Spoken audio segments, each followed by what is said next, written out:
va suivre cette deuxième tentative pour Alexis Bossetti. Cette fois-ci, c'est bien levé. Oh, la tête, elle est magnifique. Et bien voilà la combinaison. Elle a marché. Le tireur, en tout cas, eh bien, a été parfait sur ce coup. Et c'est l'ouverture du score pour le Stade Lavallois. Alors que l'on joue depuis seulement 7 minutes.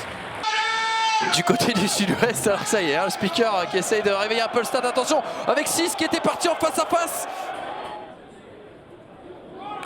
Oh, et rouge, oh là là, rouge. Rouge pour 6. Et oui, on vous l'avait dit, il n'avait pas retenu son geste. Alors... Oh, attention, la tête sur le poteau. Oh, pop, pop, pop, pop, la grosse occasion à nouveau pour le Stade Lavallois.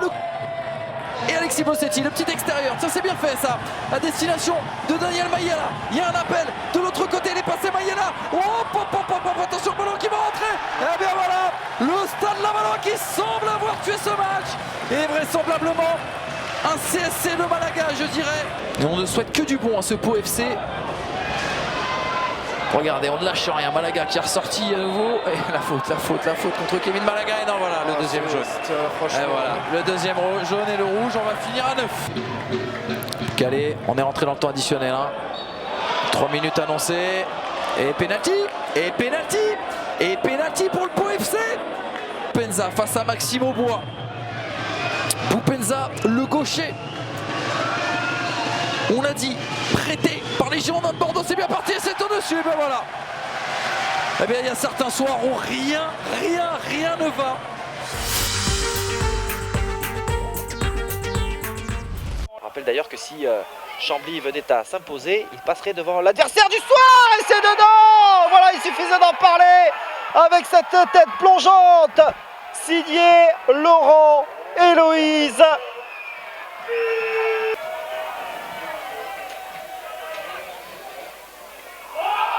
On a presque envie de dire que c'est contre le cours du jeu. Attention à le rouge.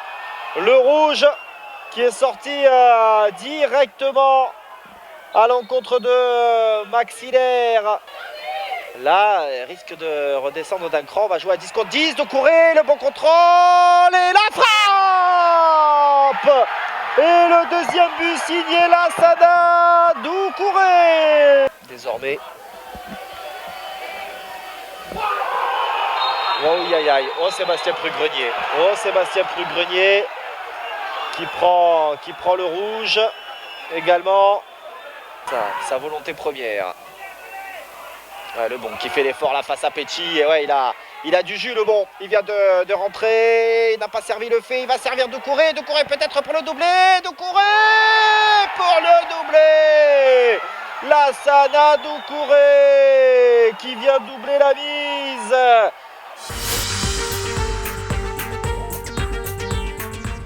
A levé les deux bras le capitaine de cette formation qui va travailler ce ballon. La tête et cette fois-ci, c'est bien Dunkerque qui trouve la faille pour marquer ce premier but ici à Massabielle. 1-0 pour Dunkerque après cette tête avec Pagerie qui va se centrer. Bongongi au deuxième poteau. Bongongi au deuxième poteau qui reprend ce ballon pour égaliser après 2 minutes de jeu seulement. Très bon joueur. Timité, repris. Oh, attention la couleur du carton. Oh, attention la couleur du carton. L'expulsion de Timité qui réussit à se jouer de Mazikou. Peut-être la dernière occasion des joueurs de Frédéric Reculot. Il reste 15 secondes dans le temps additionnel. Et c'est la frappe à venir de Dabas. Conserve tout de même le ballon côté breton avec Irep à gauche encore. Irep qui provoque Brandon Agounon. Il est contré. Kelly Irep, nouvelle chance. Le centre au deuxième poteau. Corée qui va ouvrir le score. Un superbe but d'Océan d'Herman Corée qui vient ouvrir le score dans cette partie équipe de You. 1-0 pour Concarneau face à Boulogne. Ça. Donisa pour qui va éliminer ses vis-à-vis et notamment Diomandé. 1-2 avec Laziman. Donisa qui passe dans la surface. Donisa qui monte le cadre. Oh alors là c'est pas possible, il nous a fait un festival. Mathila à l'entrée de cette surface de réparation. Tertoro donc pour ce corner. Point de pénalty avec la tête d'Algey qui finit au fond. Les corners de Tertoro sont toujours des merveilles. Et que dire de cette tête d'El Hadji Diaye. 37e minute. Et l'entente mène 1-0. Faux qui est juste à côté du poteau de corner. Wamou, c'est direct, c'est bien frappé. Et quelle tête! Quelle tête de Sébastien Da Silva! Même s'il peut faire jouer Diémé dans un rôle de soutien assez haut pour ses attaquants.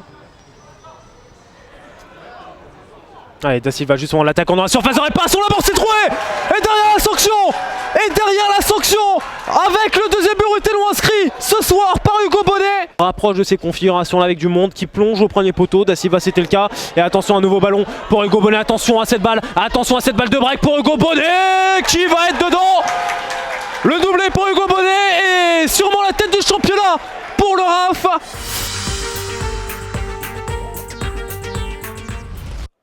Avec une nouvelle balle là, dans la profondeur, ça va donner une occasion énormissime pour les Lyonnais. Attention la frappe et l'ouverture du score de cette équipe de Lyon-Duchère avec cette ouverture du score pour Jackson Mendes.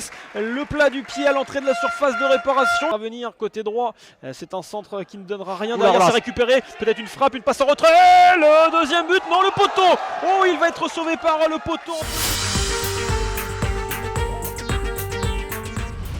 Kanté, ça va chercher le soutien à droite là-bas. L'appel il est bon. La balle elle est bonne. C'est pas jouable pour les Viterrois. Et puis le premier but! Premier but inscrit par Béziers après 20 minutes de jeu. Une super ouverture et la concrétisation parfaite pour les Viterrois. Elle est dure là. Ça va... Oh, Sissoko, est-ce qu'il y a pour la utiliser? Oh là là, la faute. Ça, là aussi, le carton. C'est le deuxième jaune. Hein. Et celui-là, c'est le deuxième jaune. Il est jaune, ouais, c'est rouge. C'est rouge. Ouais. Ah ouais, c'était la faute à ne pas commettre là pour le capitaine Mathieu Fontaine. Qui va chercher à centrer, c'est magnifiquement joué, ça pourrait sûrement les roues.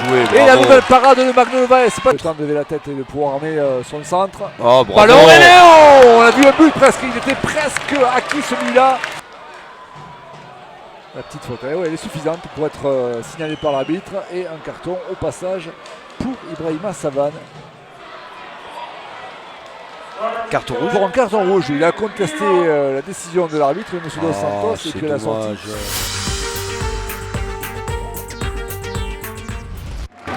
Ça Baouia. Farina qui combine avec Gomez. Baouia qui a vu la montée de Farina, c'est bien joué. Attention à Gomez, la frappe et le but magnifique, le chef-d'œuvre de Diego Gomez, quelle reprise de volet pied gauche et ça fait 1-0 pour Cholet. Bengriba, David dans une touche, c'est bien fait avec Dadi justement qui a une possibilité. Dadi qui regarde autour de lui, Dadi qui va centrer. On réclame une main du côté Dadi, penalty obtenu par Grenoble. Et on voit la main de Nicolas Flégeau. C'est frappé, c'est arrêté par Manan. Et c'est terrible pour Grenoble qui décidément n'y arrive pas. Quand Bengriba avait dédoublé il y a quelques semaines, il avait été efficace. La sortie du gardien. C'est clair qu'il n'y a pas de volonté de la part du gardien de faire mal. Hein. Maintenant, là où c'est dangereux, c'est parce que Sarr ne le voit pas. C'est ce qu'on redoutait. Le fait que Sarr ne se relève pas peut changer la couleur du carton. Pas terminé, hein, Salim. C'est un match en moins. Mais effectivement, vous avez raison de dire que ce n'est pas terminé. Attention malgré tout, hein, parce que Baouia est laissé une possibilité de tuer le match définitivement. Baouia en retrait. Et finalement, si, il est accordé ce but. Il était couvert de l'autre côté. Abiza qui marque sur son premier ballon. Et la Rachid, cette fois-ci, le match pas loin d'être plié. Ouais. Et voilà donc la victoire méritée de Cholet sous les sifflets du Stade des Alpes. 2-0 donc pour les hommes de Lebellec. Début de Diego Gomez et Abdelila Abiza. C'est le scénario du match qui a rendu aussi logique cette victoire de Cholet en seconde période.